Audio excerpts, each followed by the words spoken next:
Texas versus Georgia this weekend in the premier matchup in the SEC. The Bulldogs go down to Austin and take on the Longhorns in a top 10 matchup. Listen, I think that there's a lot of things that probably have already been said about this game, things that I've already said about this game personally. But I want to come in here today and break this game down in its infancy. There are a lot of question marks that I have going into this game with Texas versus Georgia. Now, let's start off with Texas, one of the top teams in college football, one team that I think the consensus around college football, specifically in the SEC, has that Texas has been, and I'm quoting, the only dominant team in the SEC. Now, I don't completely disagree with the schedule that they've had and how dominant they've been so far in college football or just in the SEC in general. But we've talked about this ad nauseum, and I'm not going to continue to go on it, but just want to make mention, obviously, there's not been a team like Georgia that Texas has faced that can pressure them and affect them in certain situations like those other teams have. So let's talk about it. Let's look at this game as a whole. How is Georgia offensively going to attack Texas? Now, I know that Derek Williams is out. The safety, the former five-star safety from Louisiana is out. But I'm very interested to find out in the passing attack, how does Georgia attack them? Now, look, Texas fans will tell you that, look, our secondary has been really good, and to this point, you can't really disagree with them. They're second in the country in passing yards allowed. They've been really good in locking down opponents. The problem I have with, and the question that I bring up about how Georgia attacks them, is that I still don't know if this Texas secondary is as good as the numbers have portrayed. Let me explain why.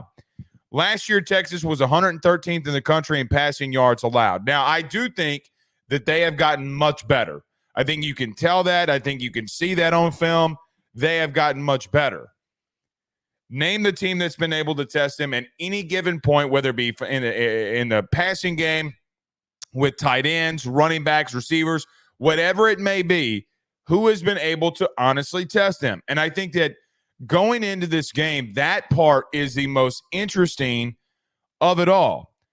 You know, another thing that I look at too is Georgia needs to get their tight ends involved. You know, Anthony Hill has been really good in the front seven in the run game.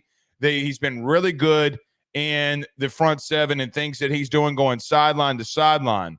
I'm very interested to see against a tight end room that Georgia has, can they exploit a guy that was an edge rusher last year and a guy that made a lot of havoc and a guy that's really good, a player that's very good, arguably one of, if not the best inside linebacker in the SEC. How do they exploit that? So for me, going into this game, the number one question that I think that I would have is, how does Georgia attack this Texas secondary? How do they attack this Texas front? It's going to be interesting. Now you have Derek Williams out. Do they go after a safety play? I mean, there's so many different questions that I have going into this. I think another question that I have in this game is, can Texas effectively establish a running game? Now, what you're going to say is, well, Blake, they surely did last week versus Oklahoma with a really good defense. That is true. That is very true. They were able to line up and be very effective in the running game. I think that Texas offensive line is big, physical, athletic, strong. And Georgia, what we've seen from them so far this year, they don't have necessarily the D-line that I think that everybody thought that they may have coming into the season, even though, you know, on my other shows, we had talked about, look, man, they might have some talent here and there. I don't know if they have the depth.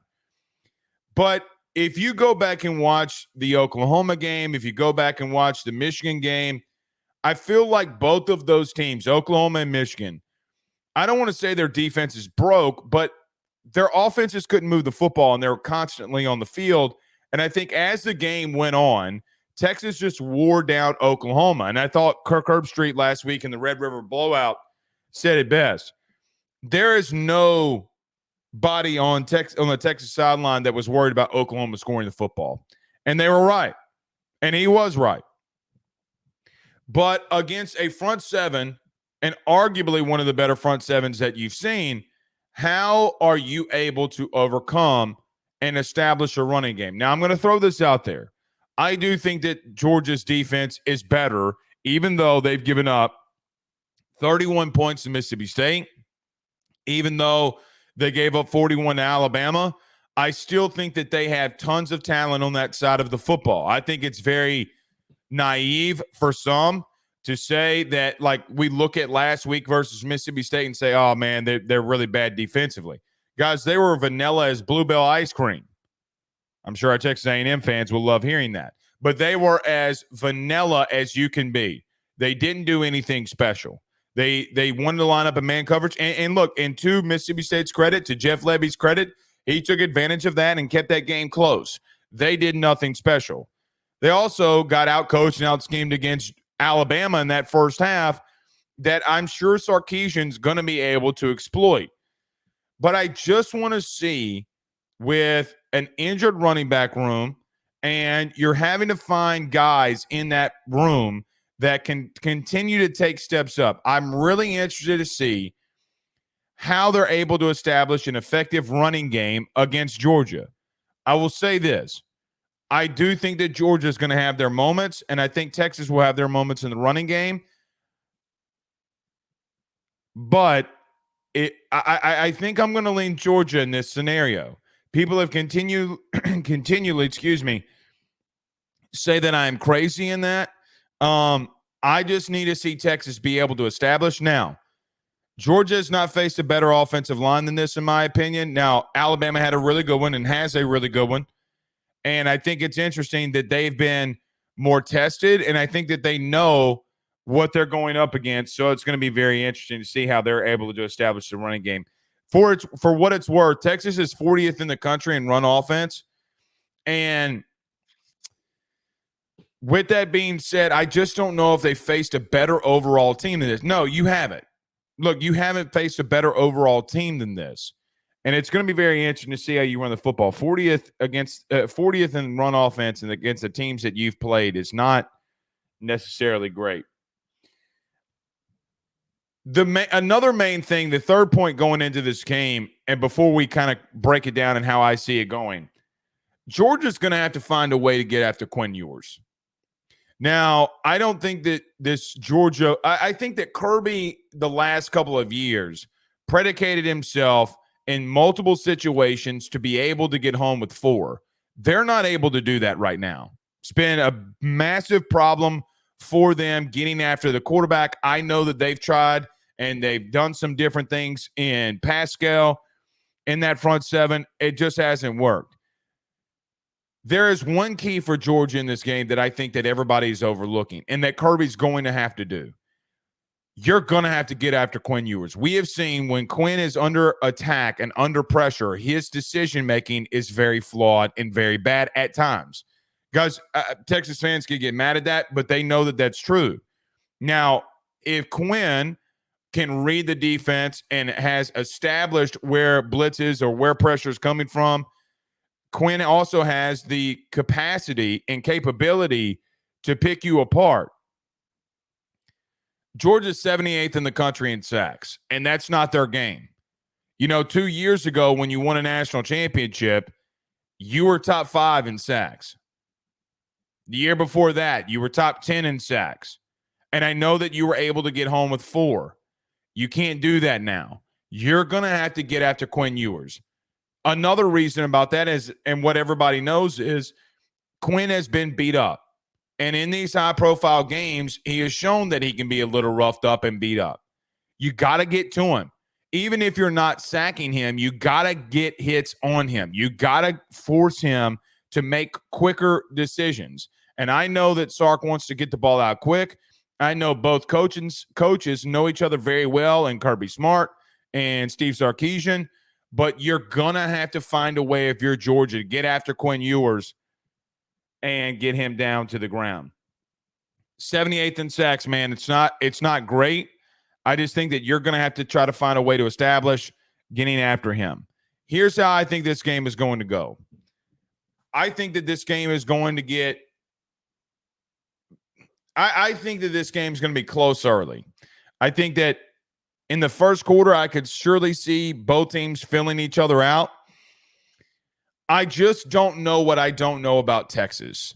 And it would not surprise me in the outright slightest if Texas at home in that environment against this program is able to come up with a win. I would be the least shocked person in the country if Texas finds a way to win. I just don't know if I'm ready for myself humbly to say that they're the most dominant team in the country.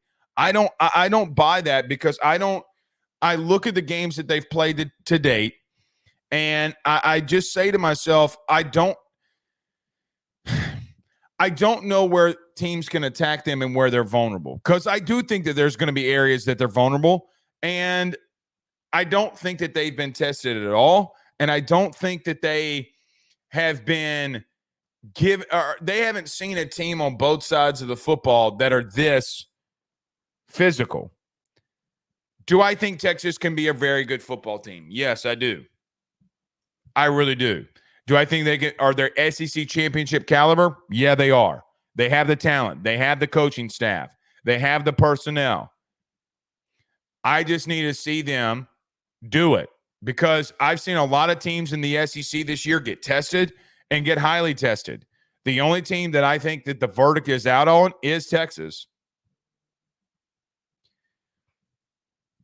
I also think that Georgia's a little bit more tested in the running game in reference to the D-line and front seven that they're going to face.